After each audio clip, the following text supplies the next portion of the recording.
नमो भगवते वासुदेवाय। वरूथिनी एकादशी लोक परलोक में सौभाग्यदायिनी मानी जाती है।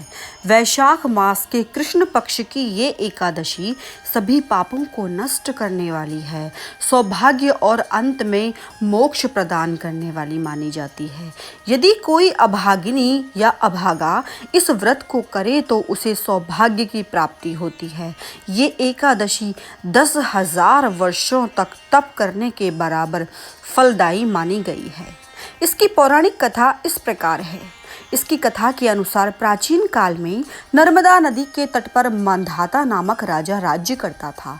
वो अत्यंत दानशील तथा तपस्वी था। एक दिन जब वो जंगल में तपस्या कर रहा था, तभी न जाने कहां से एक जंगली भालू आया और राजा मांधाता का पैर चबाने लगा। राजा पूर्ववत अपनी तपस्या में लीन रहा। कुछ समय के पश्चात पैर चबाते चबाते भालू राजा को घसीट कर पास ही के एक जंगल में ले गया। राजा बहुत घबराया, मगर तापस धर्म अनुकूल उसने क्रोध और हिंसा ना करके भगवान श्री हरि विष्णु से प्रार्थना की। करुण भाव से भगवान श्री हरि को पुकारा। उनकी पुकार सुनकर भगवान श्री हरि प्रकट हुए और उन्होंने चक्र से भालू को मार डाला। राजा का पैर भालू पहले ही खा चुका था। इससे राजा बहुत ही शोकाकुल हुआ। उसे दुखी देखकर भगवान श्री हरि बोले, हे वत्स, तुम शोक मत करो, तुम दुखी मत हो। तुम इसी समय मथुरा जाओ और वरूथिनी एकादशी का व्रत रखकर मेरी वराह अवतार मूर्ति की पूजा करो। उसी के प्रभाव से तुम पुनः अपने अंगों को प्राप्त करोगे। इस भालू ने जो तुम्हें काटा है, ये तुम्हारे पूर्व जन्म का अपराध था। भगवान की आज्ञा को स्वीकार करके राजा मांधाता ने मथुरा में जाकर श्रद्धा पूर्वक वरूथिनी एकादशी का व्रत किया। इसी व्रत के प्रभाव से राजा शीघ्र ही पुनः सुंदर और हष्टपुष्ट पूर्ण अंगों वाला हो गया। जो भी व्यक्ति भय से पीड़ित है, उसे वरूथिनी एकादशी का व्रत रखकर भगवान श्री हरि का स्मरण अवश्य करना चाहिए। इसी एकादशी के प्रभाव से राजा मांधाता स्वर्ग को प्राप्त हुआ। इस व्रत को करने से समस्त पापों का नाश होकर अंत में मोक्ष प्राप्त होता है। इसका महत्व ये है कि वरूथिनी एकादशी का फल 10,000 वर्षों तक तप करने के बराबर होता है। कुरुक्षेत्र में सूर्य ग्रहण के समय एक मन स्वर्ण दान करने से जो फल प्राप्त होता है, वही फल वरूथिनी एकादशी के व्रत करने से मिलता है।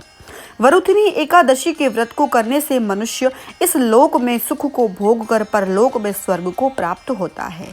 शास्त्रों में कहा गया है कि हाथी का दान घोड़े के दान से श्रेष्ठ है। हाथी के दान से भूमि दान, भूमि के दान से तिलों का दान और तिलों के दान से स्वर्ण का दान तथा स्वर्ण के दान से अन्न का दान श्रेष्ठ माना गया है। अन्न दान के बराबर दूसरा कोई अन्य दान नहीं है।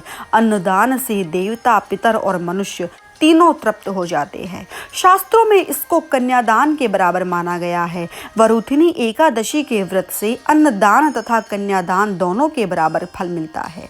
जो मनुष्य लोभ के वश होकर कन्या का धन लेते हैं, वे प्रलय काल तक नरक में वास करते हैं या उनको अगले जन्म में बिलाव का जन्म लेना पड़ता है। जो मनुष्य प्रेम एवं धन सहित कन्या का दान करते हैं, उनके पुण्य को चित्रगुप्त भी लिखने में असमर्थ है। उनको कन्यादान का फल अवश्य मिलता है। इस एकादशी के प्रभाव से राजा मांधाता को स्वर्ग मिला था। मान्यता ये है कि जो मनुष्य विधिवत इस एकादशी के व्रत को करते हैं, उनको स्वर्ग लोक की प्राप्ति होती है। इसका फल गंगा स्नान करने से भी अधिक फलदायी है। इस व्रत के महात्म्य को पढ़ने से 1,000 गोदान का फल मिलता है। अतः मनुष्यों को धर्म कर्म करते हुए जीवन व्यतीत करना चाहिए और पाप कर्मों से दूर रहना चाहिए तथा पाप कर्म करने से डरना भी चाहिए। ओम नमो भगवते वासुदेवाय।